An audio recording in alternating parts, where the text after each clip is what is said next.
The Republican Party platform of 1960 looks nothing like the Republican Party platform of today. Because the reality is, all they do is exist to perpetuate power.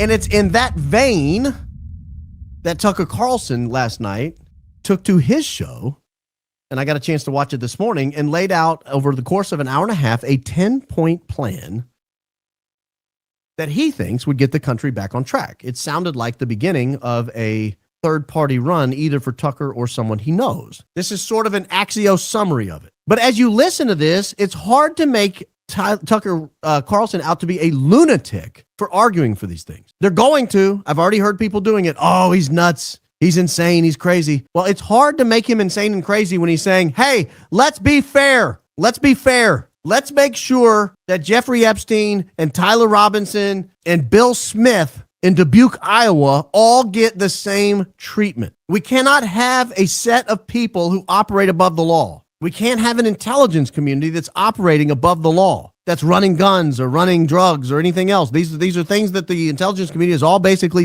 admitted doing in the past. We can't have that, because if I run guns or I run drugs, I get arrested, go to jail for life or worse. So why can they do it? Why can they do it? They shouldn't be able to. Nobody should be able to. Anyone who's caught needs to be held accountable just like everyone else. If you're going to have leniency on a certain issue, everyone gets leniency. If you're going to be strict on a certain issue, everyone is held to that strict standard. That way, we feel like our citizenship has some sort of value. It means something. Here I am in the United States. I'm essentially an owner in the process, and it means something. There's something that's transmitted to me because of that. And the United States, this thing that we're a part of, this part ownership we have, should come with some measure of sovereignty, meaning we should only answer to our own citizens. We should not worry about bankers in other countries. We shouldn't worry about governments in other countries. We need to disentangle our interests. If that means half the world goes up in flames, fine. Honestly, fine. I don't want people dying. I don't want bad situations, but I also don't want this perpetual system that, frankly, I was born into, because by the time I was, 10, 11 years old, we're going to war in the Middle East, and we've basically been at war ever since. I'm 46 years old. It's a little exhausting. You travel through airports, they're crumbling. You travel down roads, they're falling apart. You walk into elementary schools, they've got window units in them from the 1980s. Like, our infrastructure is in total free fall across the country. And we are sending literally trillions of dollars overseas to fight things that are not a threat to us. All this is a lack of sovereignty. It's a lack of sovereignty. And there should be some measure of productivity. I actually thought about this the other day before he said it. Not this particular way he said it, but I actually thought about, if America collapses and somebody comes 1,000 years from now and finds us, what will they think we did? And I thought about this because I don't know if it's just my algorithm on social media or not, but I get fed a whole lot of ancient history stuff, particularly LIDAR, and where they're uncovering stuff in the Amazon and off the coasts, and they'll find pyramids, and they'll find societies and civilizations, and there's just things that we didn't even know were there. And we look back and we look at it and say, oh, it looks like this level of infrastructure would have supported 1 million people. That's a lot of people in the middle of the Amazon. We didn't know they were here. All we thought was a jungle. We didn't think anyone lived here. But here we have hundreds of structures, and it looks like farmland, and it looks like this would have been a really mighty civilization, one of the largest in the world at the time. Well, if we collapse, what are people going to think we did? And I look at it and I think, I don't know, really. I don't know if you come back and discover the United States. And that's now. Let's say 30, 40, 50 years from now. Well, if America is just pushed into being a service economy, if we don't actually construct anything, we don't build anything, what would people think we did? Sit around and get our nails done? I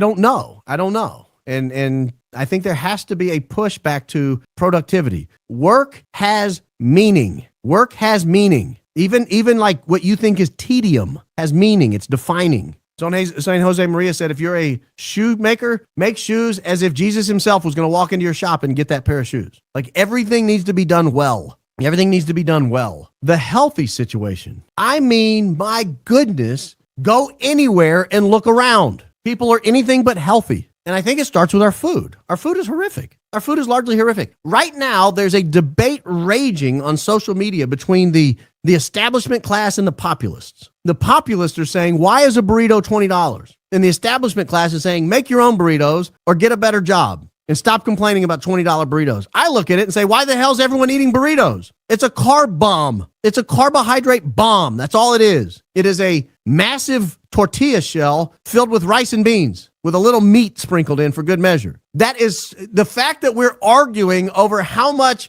death should cost, over how much diabetes burritos should cost, is a real symptom of what's going on here. Burritos are fine. I'm not knocking burritos. I love a good burrito. But I think it's symptomatic that that's what we're arguing about. How much should a burrito cost?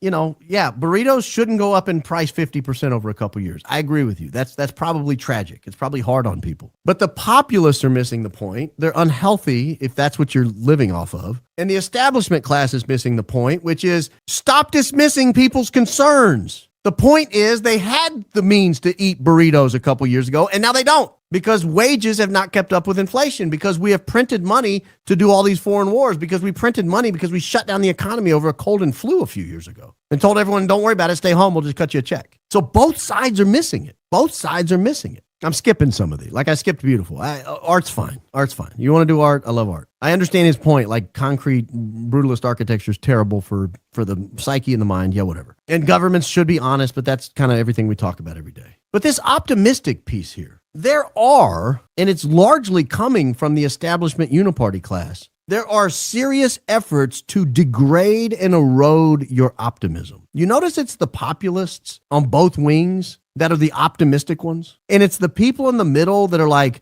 Iran's got to get a nuclear weapon and end the world. I'm not sure that's true, sir. North Korea is about to launch a nuke against Japan. I don't really believe they're going to. China's going to take over the world. We need to go and just fight a war against them.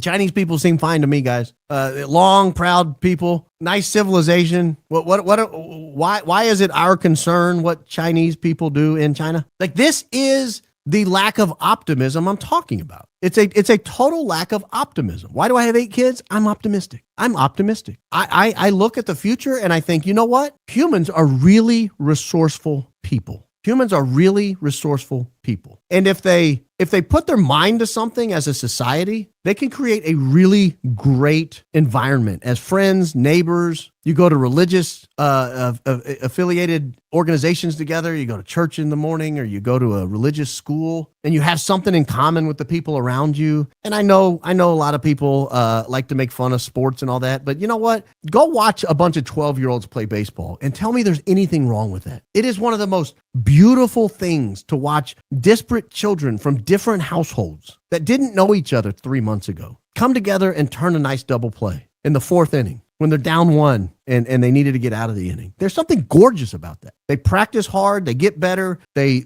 learn to manipulate their body in a way that they can perform, they can do something.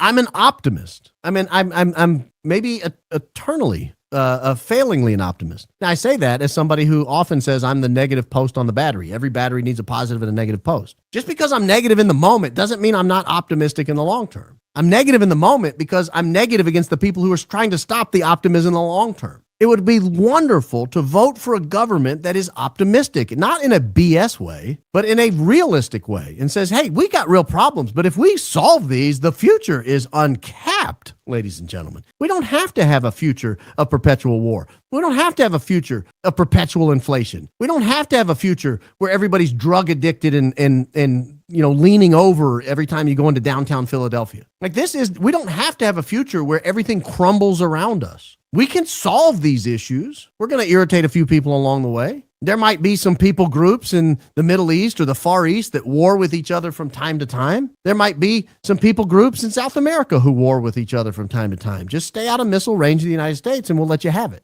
You guys get your problems worked out. We got our problems worked out in this country in the late 18th century and early 19th century, frankly, and the mid 19th century. I mean, from time to time it happens. People scuffle. But I'm a long-term optimist if people will stop the constant fear-mongering. Stop the constant, every time you turn around, someone's trying to tell you that you're going to be nuclear annihilated. We used to have school kids jumping under desks on a regular basis up until the 1980s because the Soviets might launch a nuke. As if half a pound of plywood and a little metal wired chair is going to save your life against a nuke. But we preconditioned like 2, 3, 4 straight generations of school children to be in constant fear for their lives at all times. And I know school shootings are tragic, but a public school is like one of the safest places you can be. More people die from bookshelves falling on them every year than die in a public school. But there are people who are genuinely fearful every day that their kids get on the school bus because they're afraid somebody's going to come in and shoot up the school. It's statistically incredibly unlikely. Tragic when it happens, agreed, absolutely agreed. But this fear porn, I see it all the time on social media. I actually got banned from one of my community groups a couple of years ago because